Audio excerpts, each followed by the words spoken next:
अस्सलामु अलैकुम वरहमतुल्लाहि वबरकातुहू।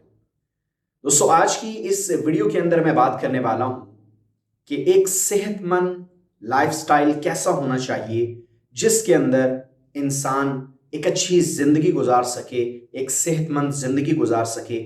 वो कौन सी चीजें हैं जो उसे अपनी डेली रूटीन में शामिल करनी चाहिए या जिनका इस्तेमाल उसकी सेहत के लिए बेहतर हो सकता है। आज की इस वीडियो में मैं चंद चीजें आप लोगों के साथ शेयर करने वाला हूं। अगर उनको हम अपनी डेली लाइफ के अंदर ले आते हैं और अपने खाने में ले आते हैं, अपने इस्तेमाल में ले आते हैं, तो इंशाअल्लाह अल्लाह के फजल करम से हमें सेहतमंद जिंदगी नसीब होगी और हमारा जो लाइफस्टाइल है वो भी एक सेहतमंदाना शख्स का लाइफस्टाइल होगा। तो आज इस वीडियो में मैं चंद चीजें आप लोगों के सामने रखने वाला हूं, उनको आप नोट कर लीजिए और उनका इस्तेमाल शुरू कर दीजिए ताकि जो फ़वाइद उन लोगों को हासिल हुए हैं जिन्होंने इस डाइट को फॉलो किया है, ये चीज़ें अपनी ज़िंदगी में जो है यूज़ की हैं, इस्तेमाल की हैं, उससे उनको नफ़ा पहुंचा है, तो आप भी उन लोगों में शामिल हो जाएं इन चीज़ों को यूज़ करके। सेहतमंद ज़िंदगी के लिए सबसे अहम यह है कि आप रोज़ाना सुबह एक देसी लहसुन की डली ज़रूर इस्तेमाल कर लीजिए।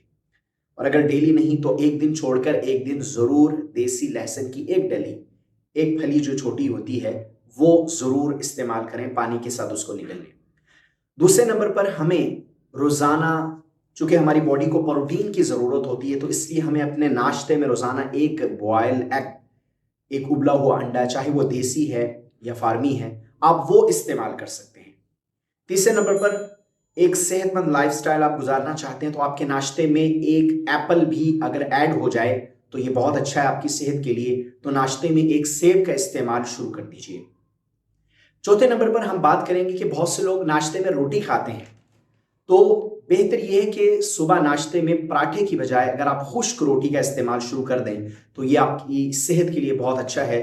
और वो लोग जिनको बहुत ज़्यादा सांस चढ़ता है और सांस की शिकायत रहती है कि जब वो भागते हैं तो उनका सांस फूल जाता है, वो लोग भी अगर घी की रोटी को तर्क करके सिर्फ सादा खुश्क रोटी का इस्तेमाल नाश्ते में कर दें और वैसे भी दिन में जब भी रोटी इस्तेमाल करें तो खुश्क रोटी खाना शुरू कर दें तो बहुत नफा होगा। पांचवें नंबर पर अगर हम बात करें तो रोजाना की बुनियाद पर हमें चाहिए कि हम कुछ वक्त अपनी सेहत को बेहतर करने के लिए वॉकिंग कर लें या हम जो है कोई ऐसी एक्सरसाइज कर लें घर के अंदर ही जिससे हमारे जिस्म के अंदर जो है वो तवानाई आए, हमारा जिस्म एक्टिव हो जाए। तो आप योगा कर सकते हैं, आप रनिंग कर सकते हैं या आप पैदल कुछ देर वॉक कर सकते हैं, आधा घंटा मैक्सिमम आप दिन में अपने लिए निकालें, अपनी सेहत के लिए निकालें।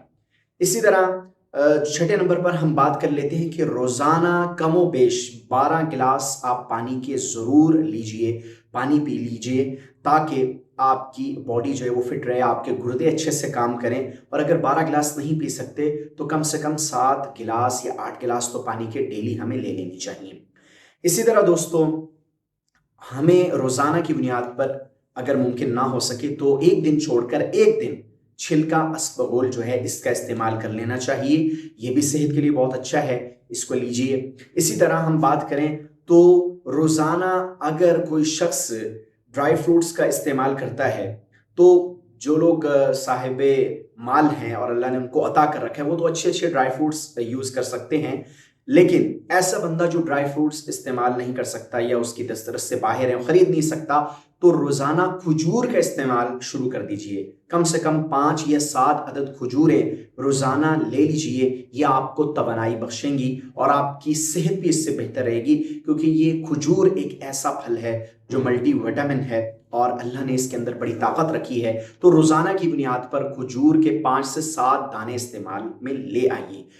और इसी के साथ साथ जो लोग चाहते हैं कि उनका वजन बढ़ गया है, वो वजन कम करना चाहते हैं, तो जहां ये कहवा, अदरक, दालचीनी, पुदीना और छोटी इलायची जो है इसमें सौंफ भी ऐड कर लें, तो ये कहवा बनाकर अगर डेली आप रोजाना सुबह के वक्त या शाम के वक्त इस्तेमाल कर लेंगे तो ये आपकी सेहत को ओवरऑल बहुत ज्यादा फायदा पहुंचाएगा और आपकी जो बॉडी है वो बहुत ज्यादा एक्टिव हो जाएगी। और जिन लोगों का फैटी लिवर है उसके हवाले से भी ये बहुत नफा बख्श है, तो इसको अपने यूज में लाइए और स्पेशली सर्दियां आ रही हैं, इसमें इसको अपने इस्तेमाल में लेकर आएं, ये बहुत नफा बख्श चीज है।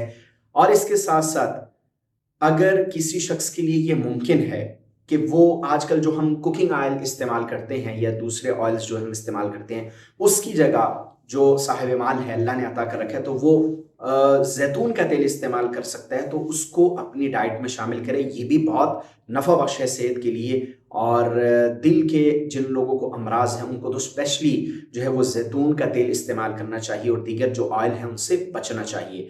इसी तरह दोस्तों, एक सेहतमंद जिंदगी अगर आप गुजारना चाहते हैं तो उसमें एक और चीज़ में मैं कहूँगा कि वो ऐड कीजिए कि आजकल बहुत ज़्यादा जो जूसेस हम पीते हैं और जो ड्रिंक्स हैं, ये जितनी भी ड्रिंक्स और जूसेस हैं इनको तर्क करना होगा और खालिस घर में बनाया हुआ जूस जो फलों से निकलता है कुदरती, वो आप जूस इस्तेमाल करें। मौसमी का जूस लीजिए और इसी तरह घर में ही अगर आप शेक बनाते हैं तो खालिस दूध में वो शेक बनाकर इस्तेमाल कीजिए, वो सेहत के लिए ज़्यादा अच्छा है।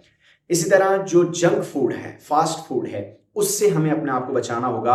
हाँ, अगर कभी आपने चीटिंग करनी है तो आप 2 हफ्ते बाद एक मरतबा फास्ट फूड यूज़ कर सकते हैं, पिज़्ज़ा खा सकते हैं या कोई और बर्गर आप खाना चाहते हैं तो चीटिंग कर लीजिए, लेकिन डेली इसको ना लीजिए, ये बहुत नुकसानदेह है। और ये आप जानते हैं मुझसे बेहतर कि ये किस तरह के ऑयल में जो है वो बनता है। तो फास्ट फूड को जो है वो छोड़ना होगा। और आखिरी बात मैं ये कहूँगा कि सबसे इंपॉर्टेंट चीज़ जो है वो 5 वक्त की पंजगाना नमाज की अदायगी है और कुरान की तिलावत है। और उसके साथ साथ जब फुर्सत हो तो अल्लाह का जिक्र कीजिए। तो इस तरह आप एक ऐसी ज़िंदगी गुजारेंगे जो सेहतमंदाना ज़िंदगी होगी और इसके साथ साथ आपकी अल्लाह रब्बुल इज़्ज़त के साथ जो आपका ताल्लुक़ है वो भी बहाल रहेगा। नमाज को किसी हाल में मत छोड़िए और अपनी ज़िंदगी को आसानी की तरफ लेकर जाइए, मुश्किल मत बनाइए। क्योंकि जब आदमी बीमार हो जाता है ना, उस वक्त उसको अंदाज़ा होता है कि मैं कितनी बड़ी मुसीबत में मुब्तला हुआ हूँ, उस वक्त सेहत की कदर होती है। इसलिए हमें अपनी सेहत का ख्याल रखना है। अगर आज ही ख्याल कर लेंगे तो कल को हमारा मुस्तकबिल भी बेहतर होगा और हमारी वजह से किसी को कोई परेशानी भी नहीं होगी। मिलते हैं इस तरह से और इंफॉर्मेटिव वीडियोस के अंदर। अल्लाह हाफिज़।